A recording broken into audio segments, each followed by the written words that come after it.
Great. It is great to be here, and what an amazing theme just to be covering as leaders, to talk about youth and family. Youth may seem far away from some of us, but family is definitely close to our heart. And I'm really thankful just to be able to spend this next 45 minutes together with all of you. I'm thankful for the partners that I have in presenting this class. I have Frank and Erica Kim from Denver. We have Francisco Bedoya from Paraguay, and he'll tell a little more about his family. And I have my wife Tammy here with me, and so we're very excited just to be here. I believe that family is actually the key.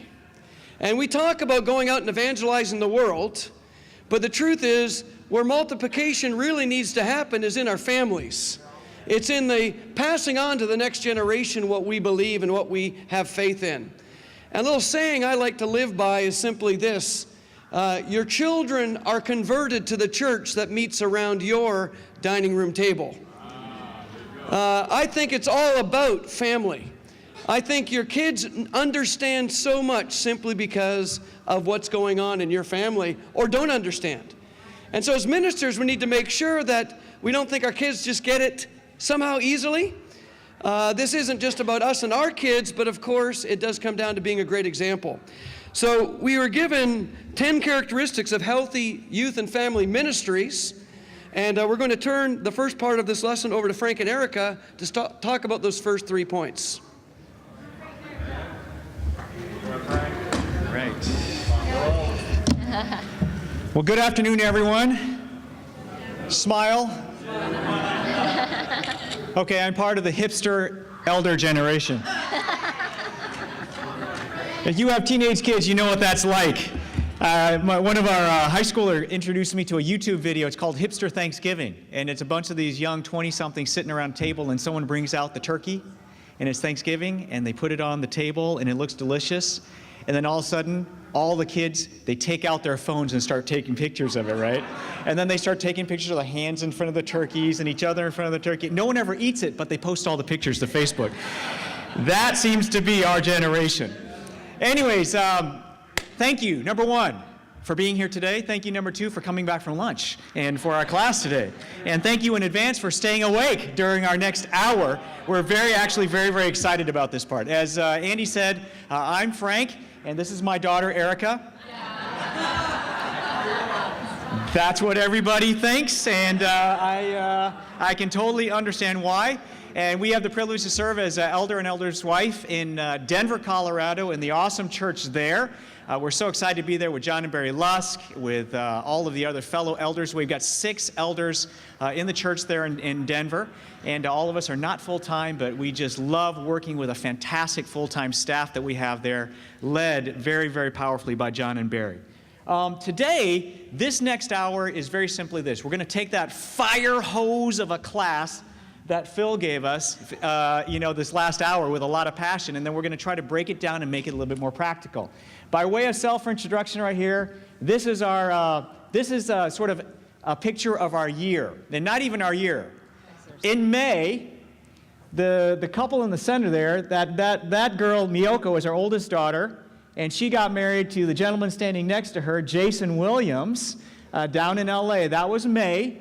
Then, at the very end of July, beginning of August, the girl she's hugging, Mimi, our youngest daughter, was baptized into Christ, and she's a junior in high school. And then, the corner picture right there, at the end of August, our second daughter, Manami, married Ross Lippincott, and they're here in New Jersey. He is the worship leader for the New York City Church, so he'll be on stage a lot tomorrow, and they lead the youth and family ministry in the New Jersey region of the New York City Church. So that's our family.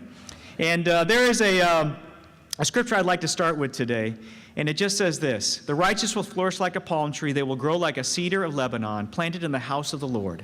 They will flourish in the courts of our God. They will still bear fruit in old age. They will stay fresh and green, proclaiming, 'The Lord is upright. He is my rock, and there is no wickedness in him.'" And before we get into this next point, I just want to say this. We have spent our entire lives planting and building and growing churches. A lot of that time was spent in other countries, Europe, Asia. In the last 10 years, we've been in Denver. It's been a real privilege for us to be able to serve in that church, as well as shepherding churches in Asia still. But last night, I was sitting there listening to Justin, to Dave, and as I thought about what they were saying, I thought, I feel really confident that we can get a church off the ground, that we can experience some really incredible miracles and moments. But I have to admit that over time, there had been this little bit of a feeling like, can we make it sustainable? Because a lot of times what happens is we keep saying, well, let's just do more of what we did and do it more and more and more. Last night, as I was sitting there listening, I thought, this is not just a nice activity for the church. This is actually a breakthrough, transformational time for our churches. When we really can become a kind of movement that sustains itself from generation to generation to generation in a way that we haven't seen before. So I don't know about you, but I'm going to remember having been in New York at this time. I told Eric, I leaned next to her and I said, I'm as excited tonight as I was when we decided to go to Asia. That's the kind of brink that we're standing on together as a fellowship of churches. You know what I'm saying? And so I hope that you'll remember we were here this weekend. The 9/11, that'll help us to remember. But we were here when I believe the youth and family ministry, that whole cultural transformation really began to hit that tipping point. We began to go through that transformational transition thanks to the endless and years of hard work of so many brothers and sisters. I think now we're finally starting to click in as a movement. This is the future of what we're going to be as a fellowship of churches. So the first thing we want to talk about, Christian parents who are committed and involved in the spiritual lives of their teens. I was pre-med in college, and I like to keep studying up on all the medical things. And I don't know if you know this, but in child development, there is a concept of imprinting. And from 0 to 5 years old, a child is imprinted by physical interactions. For instance, if you feed that child, you hold that child, you dress it, bathe it, then you imprint on them as being a parent or a caretaker, a guardian. From age 6 to 12, that physicalness changes over to cognitive imprinting, which means that, like, if a kid grabs a toy away from another kid, that other kid who he grabbed the toy away from might bop him on the head and go, oh yeah, I experienced pain. And they learn through different experiences in a cognitive imprinting, so they learn their behavior based on things, the reaction around them. Well, age 13 to 18, what happens is it's abstract imprinting.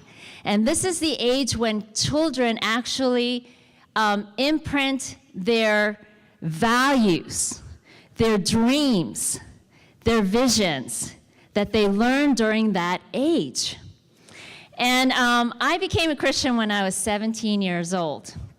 And I was in the campus ministry, but I was 17. So I was still in that stage of abstract imprinting. And both Frank and I have come from really dysfunctional families. Just my parents, it's a mess. I won't go into that. But, it was during that age that George and Irene Gerganis, and I don't know if all of you know them, but they are heroes in the faith. I was 18 years old when I met them. And Irene was already 65, and George was 68. And he was the first one to ever get a PhD in world evangelism in the U.S. from Abilene Christian. And he and Irene would talk about world evangelism to me and Frank all the time. We were dating. And he imprinted on my life a vision to go out to do something for the world. And then also during that same time, at 18, I met Al and Gloria Baird. And they were just 42 and 40. I know at that time that sounded really old to me. And I know some of you guys are already over that age, as I am. And I go, oh, it's not that old. But they imprinted on me a concept, a value of family that has stuck to me to this day. You know, and a lot of times what we don't realize is what we're doing right now in our teen ministry is impacting our children with an imprint of values, dreams, and vision that they'll carry on for the rest of their lives. I have this to this day. And I know it's God that allows a lot of these things to happen, but I know that God used George and Irene and Al and Gloria to impact my life, to imprint on my heart these important values that have stuck to me. And I know that there's some of us who are in the ministry who are hearing all these messages and going, well, I don't have a George and Irene. I don't have an Al and Gloria in my church, and I don't have all these awesome people. I don't even have money. And so I don't want us to get discouraged. I feel like what happened in Denver is we were kind of in that predicament. And I felt like Wade and Debbie Cook came up with a really great idea, which is the concept of the village. And, you know, Hillary Clinton wrote the book on It Takes a Village, and it's actually an African proverb. But what we did was we created a village concept in our church where the parents of teens were clumped into Bible talks together. And then within that, we had village leaders. And those village leaders were in touch with the evangelist and got together with them and talked about helping their children, helping, you know, how to help the parents. And it became like it started out really simple, and it became more and more complicated. You know, we got teen leaders now, we got different levels now. They pulled us in, Frank being an elder, and it's just it's grown. And we actually, with the Bairds, we went over the Philippines, where it's the third world country, and they don't have a lot of money. And we talked to them about this village concept. And people got excited. Because what happened was, instead of there's no full-time people to study with their kids, so parents who've been Christians for many, many years have studied with each other's children. Because we have Christians who have been in the kingdom for many years, and they're just kind of sitting around. And they've actually become lukewarm because there is no hope, or they don't see their kids becoming Christians, and there are no teen leaders in their church. So instead of like kind of sitting around, we said, hey guys, let's all study with each other's kids. We know how to convert people. You guys know how to convert people. Let's help each other. And it became such an exciting thing for the parents in the Philippines. They're like, yeah, I want to help my best friend's kids to become a Christian. I can do that. And so this village concept has morphed, and you can do it in different ways in your churches and whatever works, but it really helped us. And for me and Frank, we had to get involved in a village, you know? And honestly, for us, it was really hard because, well, Mimi, we were in an empty nester Bible talk at first, and we liked that group because they were all our friends. And Mimi was like feeling left out. She was still in high school, and so she goes, can we switch Bible talks? And my first feeling was, I don't really want to, and then we asked Rob and Don, our region leaders, and they suggested this one Bible talk that really didn't get me excited because I didn't know anybody in that Bible talk. And so I'm thinking, I want to be with friends. But so I had to really let go of my own selfishness, you know? And I said, okay, Mimi, you choose our Bible talk. And we let her choose her Bible talk, and she picked the one that I least wanted to be in. But I love my Bible talk now. I love my village now. And that's where my daughter became a Christian. And so, you know, I know that some of us, even there's like a part of us, we think, oh, we got to do this. This is more important. But if we make those important decisions, even as a leader, it makes such a difference, and it communicates down to our parents. What we do is imitatable. And if it's not, it's really hard to teach our parents to be what we are. Amen. Yeah, let me just amplify a little bit what Erica said about this village concept, because it's been such a foundational principle in rebuilding the youth and family ministry in Denver. So we all know that research shows that 90% of your kids stay faithful if they have 7 or more adult friendships in the church. Well, what better way to do it than to have your kids growing up spiritually in a village? The first village that we had in the Denver ministry was led by Mike and Meredith Holgan. He's actually a rocket scientist. You know, it doesn't take a rocket scientist. Well, it did for us. And so what happened was these groups got together, and like Erica said, we didn't have enough full-time people to get in there with their kids. So Mike studied with Matt's son, Josh. Josh got baptized. Well, then Matt studied with Mike's son, Mikey, and he got baptized. Then Mike studied with Scott's son, Noah, and he got baptized. Then Scott studied with Mike's son, Hunter, and he's studying right now. And then Mike's daughter, Becca, studied with Matt's daughter, Corey, and she got baptized. And then they turned around and helped his other daughter, Jessie, and she got baptized. And they're all faithful today, amen? That's one village, one family group. Well, what happened across the church was in 2006 to 2009, that period of 4 years, we had about 24 teenagers baptized in our church. That's not great. We have a lot more high school age kids than that. 24 in 4 years. Once the village started about a year later, in 2010, we had 25 baptisms. In 2011, we had over 25 baptisms. And now in 2013, what I'm really excited about is the 11th grade class has over 75% of the kids baptized already. 90% of the boys have been baptized. Isn't that awesome?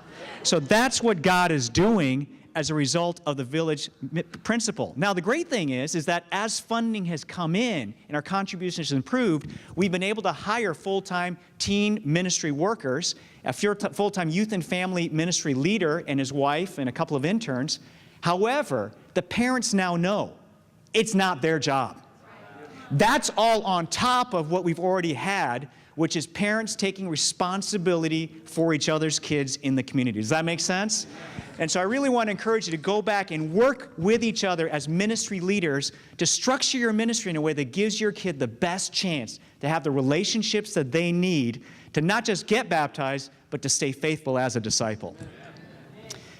The next point that we want to talk about very briefly is strong teamwork between church leaders, youth and family ministry leaders, and parents. I think Phil did an incredible job of this. What did he call it? The big 3, right? You know, I don't know, how many evangelists do we have in here? All right, that's a lot. That's great. How many elders? Okay, excellent. That's very, very encouraging. You know, I don't think it's a mistake. When I shared with the group in Denver about the vision for the future, I shared about 2 specific ministries. One was in Singapore, where over 90% of these kids get baptized by the time they leave high school. They're faithful disciples, and they stay faithful through the end of college. And then they say, well, that's great, that's exciting, but that's John and Karen Louie, and they're miracle workers, and plus it's Singapore, and people just do what you tell them to do in Singapore. So, you know, I got a little bit discounted there. So I said, well, okay, how about Washington, D.C.? Do people do what you want them to do there? No. Well, let's talk about the church in Northern Virginia, where they have over 95% of their teenagers getting baptized, graduating from high school, and staying faithful through the end of college. That's amazing. That's incredible. And so as we started talking about it, people said, okay, if it's possible, then we should start expecting it where we're at. Well, if you look at those 2 situations, as well as any of the other really, really exciting, successful youth and family ministries happening now around the world, what you'll find is this. John and Karen Louie lead the C region and the youth and family ministry in their church. Randy and Kay McKean lead the Northern Virginia church, and I heard they have a decent relationship with the youth and family ministry leader. I heard that. Yes, since he grew up in their home and is their son and his wife. So if you think about that, you go, there is a teamwork that's involved, which is critical, essential to building a successful youth and family ministry. In Denver, I've got to say, you know, John and Bear right here, I would say this if they were not in this meeting at all. They have been unbelievable partners and stellar examples in building up the youth and family ministry in Denver. You know, John and Barry are the ones who said we need to get the very best youth and family ministry leader that we can. They looked through the entire United States as all the people who are available, and they also looked at the racial diversity or lack of it on our staff in Denver. And we got to get the right couple. And they brought in K-Sam and Bree Perkins. And you go, K-Sam, who is he? Well, he was a college recruited football player who was also a professional rap artist. Can you get a better youth and family ministry leader than that? He just walks in the room and all the guys just start kind of clumping around like a magnet. And you know, they are just a fantastic couple. And Eric and I have had the privilege of being able to work with them along with John and Barry. And we have formed a team that I believe God is really using to do some amazing things in Denver. We're excited about that. So we came up with a 2013 strategic plan. Here's how the partnership works. We said, okay, we can't do everything at once, but let's do what we can, and let's make it successful. So the first quarter we said, we don't have any mentoring going. We did a survey, just like we were talking about. Our mentoring relationships were not happening. They were non-existent. If they were existent, yeah, they met one time last year, and I think maybe the year before that, but it wasn't happening. And so we said, we got to get mentors. We wanted to have mentors trained, signed up. They have to do background checks, all of that. So you have to get them together in one place to work with them. So we kind of put the call out to the church. We had a few dribbles here, a few dribbles there. People had been part of it in the past. It hadn't really worked out. They were disillusioned. So then, of course, we had to call John. John got the staff together and said, guys, we need mentors. Let's announce it. Let's push it. He talked about it in the all-church service. We talked about it in different ministry meetings. When we came together, we have 85 high schoolers. We had 80 people show up volunteering to be mentors, which was unbelievable. And we have a great mentoring program that's underway right now. We started with parent-teen devos every month. We'll talk about that in a second. But you know, all the successful youth and family ministries around the United States have a monthly parent-teen devotional. You go, well, what's so magical about that? What's so magical about eating dinner with your family every night? You can't really explain it, but it is the single most significant predictor of success for a teenager in the future. Same thing with meeting with your parents every single month. We met the first month, 30 parents. We had 85 kids, we had 30 parents. We charged them, go get everybody else. The next month, 50. The next month, 80. Our goal is to have over 100 because with 85 kids, we think at least one of the parents is going to be there every single time. Of course, we'd like to have everyone. Amen? Amen. But the church leaders are behind it. Now we're looking for teen workers. People who are going to be volunteers, capable, mature, sharp, young men and women who will dedicate their free time to working with our teens. Well, the call went out to who? To John. He got the staff together, they talked. Now I'm getting calls from all the staff members saying, who do you need? Who do you want? That kind of partnership is what it takes to build a successful youth and family ministry. So I want to encourage you who are evangelists, grab a hold of the elders who are here, grab a hold of a youth and family ministry, and make it a point to meet together or talk together regularly. What do you need? How can we work together? And then the second thing is, I want us to consider the fact that the most successful youth and family ministries in the United States don't start in high school. They view youth and family ministry as a continuous pipeline. In the Northern Virginia church, they start at 7th grade. In the Philadelphia church, they start in 4th and 5th grade with organizations that are like Boy Scouts or Girl Scouts. And their whole idea is if we can get them to be friends in 4th and 5th grade, by the time they're in high school, they will not let each other go. We have such a segmentation between kids class, middle school ministry, high school ministry, and campus ministry. We got to break those barriers down. It's in those handoffs that we often lose our kids because we don't prepare them for the next level appropriately. One of the best parenting devos we had this summer is we had Chris Clausen come down, who leads our CU ministry, the University of Colorado ministry, and he spoke to our parents. You know what he talked about? This is what we expect of a fired-up campus disciple in our ministry. He talked about their expectations for evangelism, their convictions on dating. He talked about the conviction to serve the church and to serve outside of the church. And you could just see parents there sitting there, I was just hoping to get my kid through high school faithful. And then he laid it out and said, we need you to get your kids ready for this. Not to survive, but to thrive in the campus ministry. And see, if we can break down those barriers, it helps every stage along the way to be so much more effective. Amen? I just want to ask you to believe in the impact here. This is the high school ministry in Phnom Penh. Okay? And this is a graduating class of a school that Eric and I, we work with, that our family started in Phnom Penh, Cambodia, called the Goldstone School. Has a lot of non-Christian kids in this school. But out of this class, 80% were baptized by the time they graduated. That's a lot more than half Christian parents. In the Phnom Penh church this year, they had no campus students.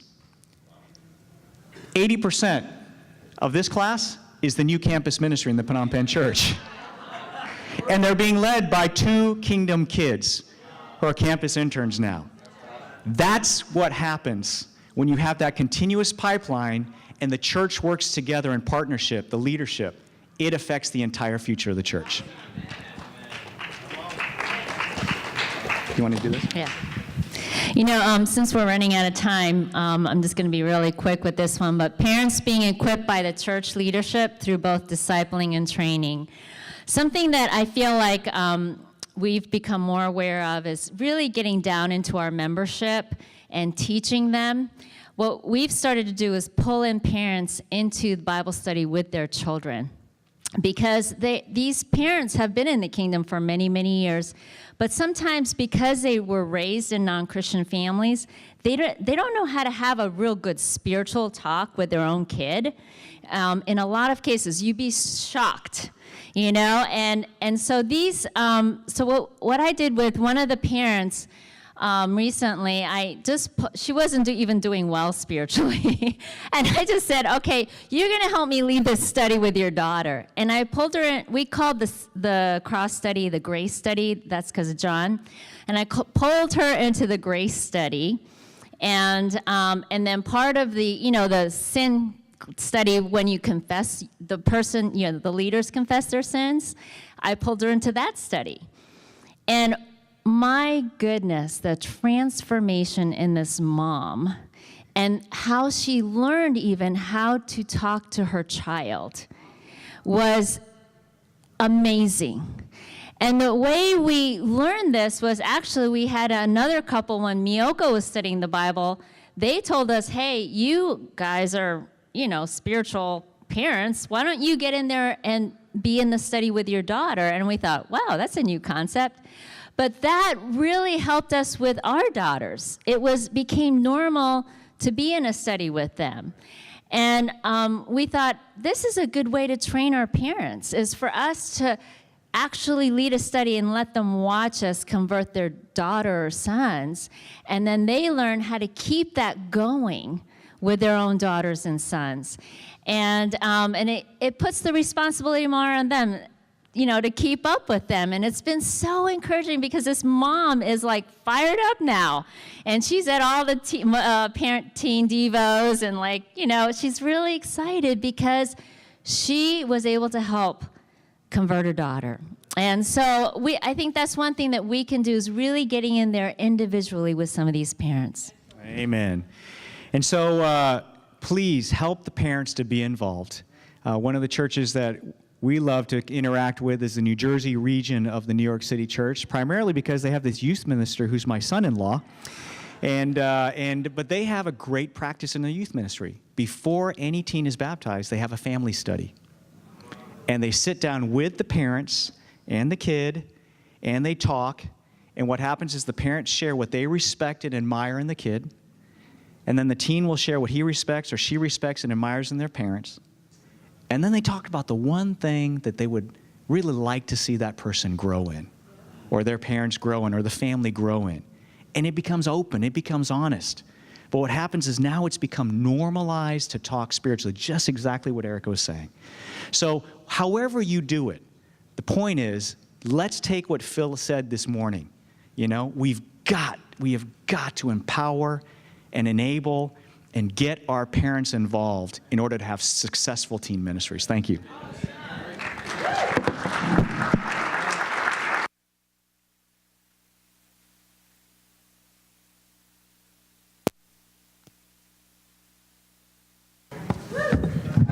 Hola. In Paraguay, Bayashapa. Paraguay is a bilingual country in Latin America, and Bayashapa is not Portuguese. Okay, it's Guarani. And being there has changed my life. My name is Francisco Bedoya. I was baptized on September 11, 1993. So I've been 20 years as a disciple and 19 years in the mission field. So it took me 1 year training. Not 1 year challenge, 1 year training, and then the challenge for 20 years almost. All right. Thank you. I've been in 6 different countries in Latin America, almost 8 different cities, and that has really helped me in understanding a lot about different cultures. And I think one of my strengths is just adapting to cultures, adapting to challenges, and try to figure out what to do. So first thing I'd like to know is how many third world church leaders are here, if they could raise their hands. All right? Or undeveloped countries, as I like to say. And how many under 300 church leaders are here? All right, I think our economy and our culture with globalization, many of the things that I could share could apply to you. And I think we're going to Teen Disciples. That's me, right? Thank you. Teen Disciples successfully transitioning to the next ministry. I want to read a scripture, if you could go with me in Acts 2:46. And I'm going to read the Holman Christian Standard Bible. When I read it, and then, thank you, and you read your own version, think about what I'm going to say. Every day, they devoted themselves to meeting together in the temple complex and broke bread from house to house. They ate their food with joyful and humble attitude. I think that's my goal in year 2006. One of the things I was figuring out ministry, and I was like, I would like to see, the next verse says that God, it was going to bring, the souls every day. Why don't we have that goal, that dream? And you could say, well, every day in the International Church of Christ, there's someone who's getting baptized, right? We could sell ourselves that idea. I'm a good salesperson. I could sell that. But really, that's my dream. I would like to see that happening in my church, the place where I am. God gave it to them. What's the difference? And I realized that God was showing here, and Luke was expressing, this is what I saw in God's church. And he showed me God's heart in the church.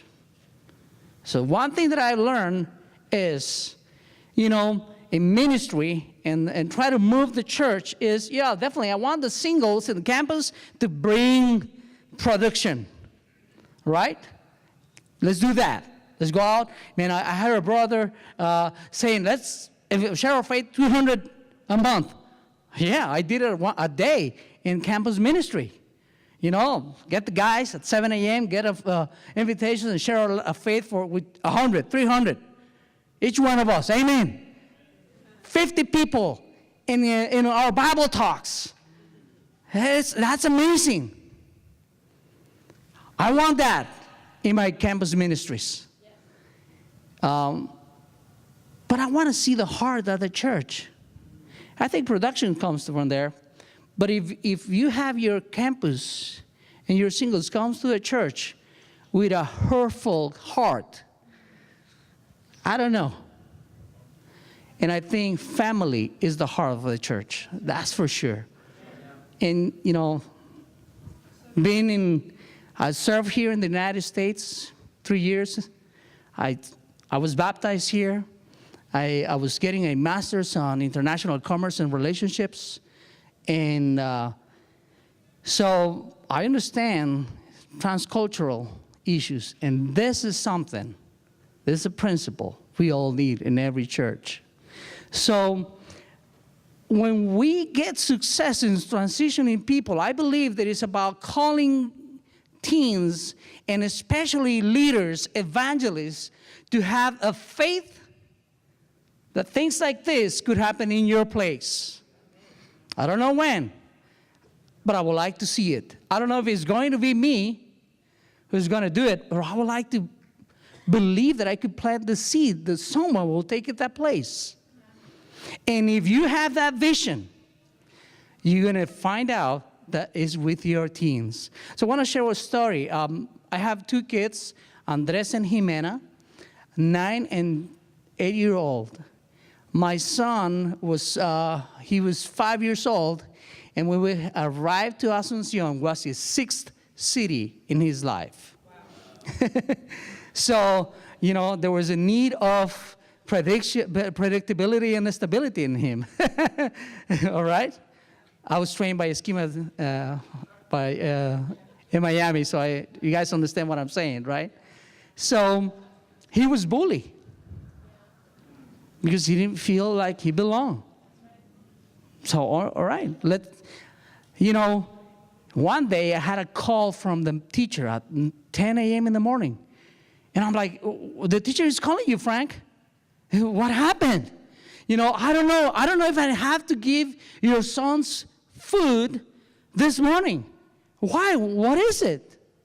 Well, he took breakfast over to school. It was scrambled eggs with sausages and chocolate milk. And the teacher was telling me, we don't give that to kids here in Paraguay. They could die. What? And my son was like, crying, and that's my breakfast. Don't take it away from me. And if you see my son, 9-year-old, he's almost this tall and strong. He loves his food.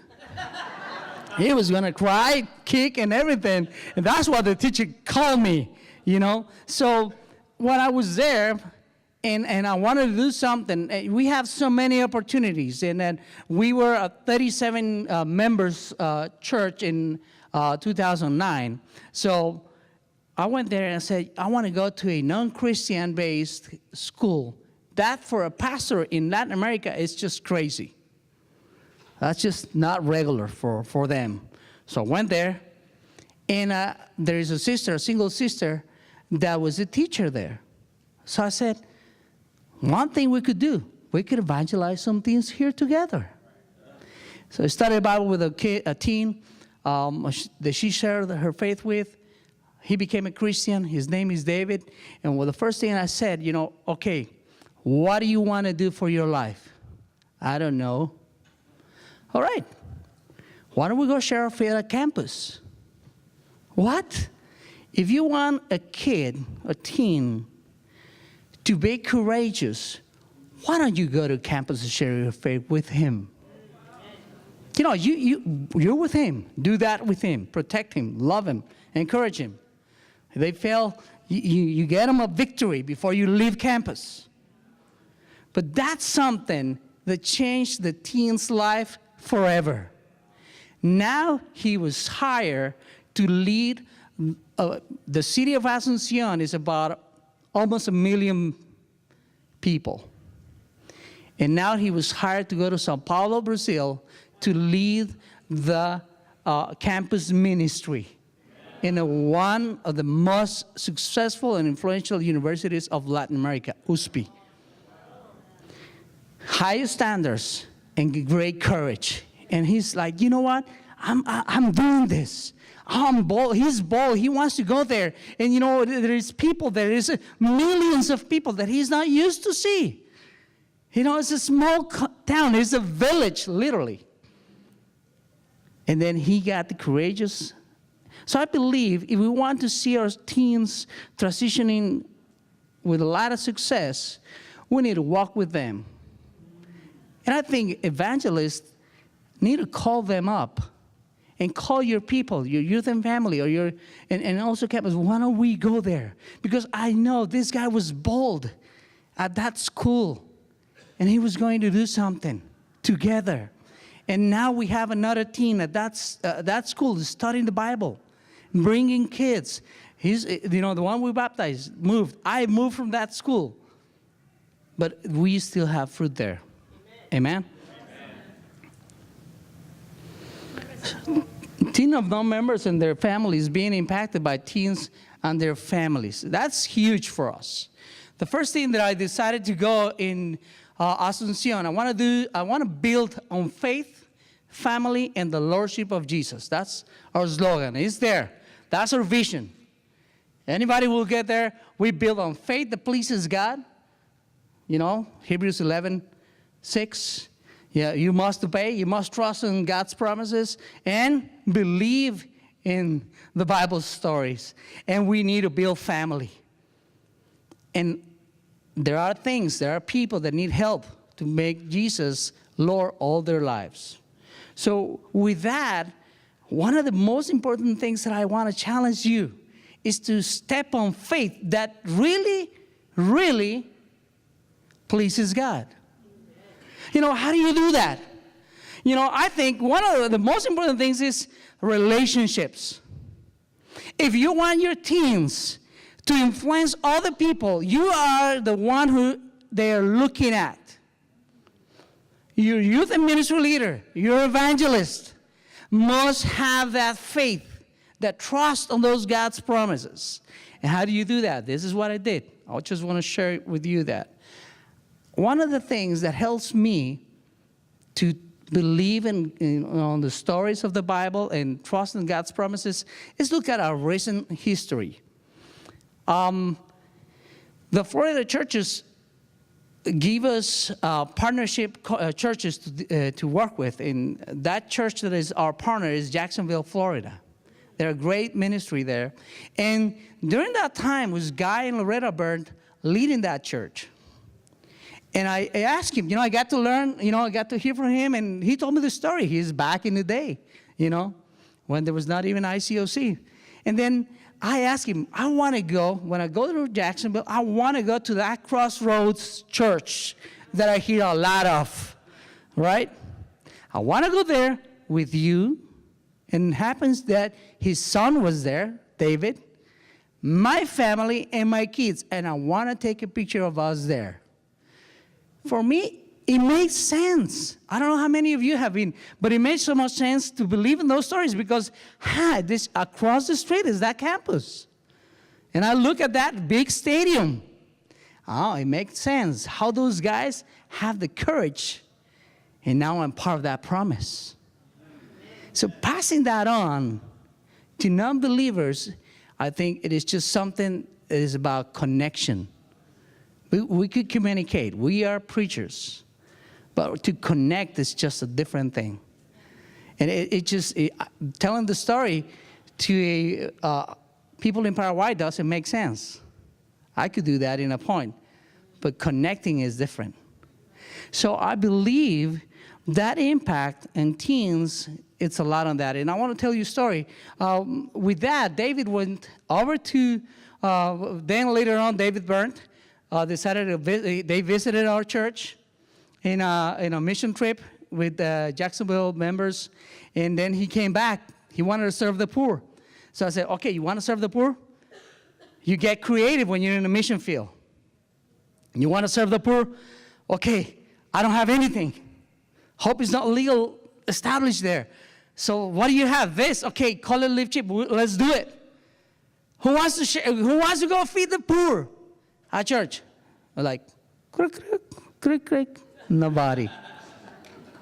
So, let's get a couple of teens. I know they will obey me. And then we went out, and guess what? More teens wanted to go out, serve the poor, non-Christians, And on campus too, we had a lot of more visitors to serve the poor, to go to Bible talk or come to church Sunday. But after they know our relationships and our families, they want to come to church. So right now, we have 15 teens. Those from David time, now they're in campus. That we have 10 of them. And now we have 15 teens, 2 of them baptized. But we have every Sunday 25 teens attending our meetings. And I want to share something else on this. I'm the leader of the church, and I also lead the youth and family ministry. That I don't have a youth worker. Guess who does that? Me and my wife. We do that. You know, I have the faith. God will give me someone. Maybe you have one of those guys who wants to go there for free a year. I'll take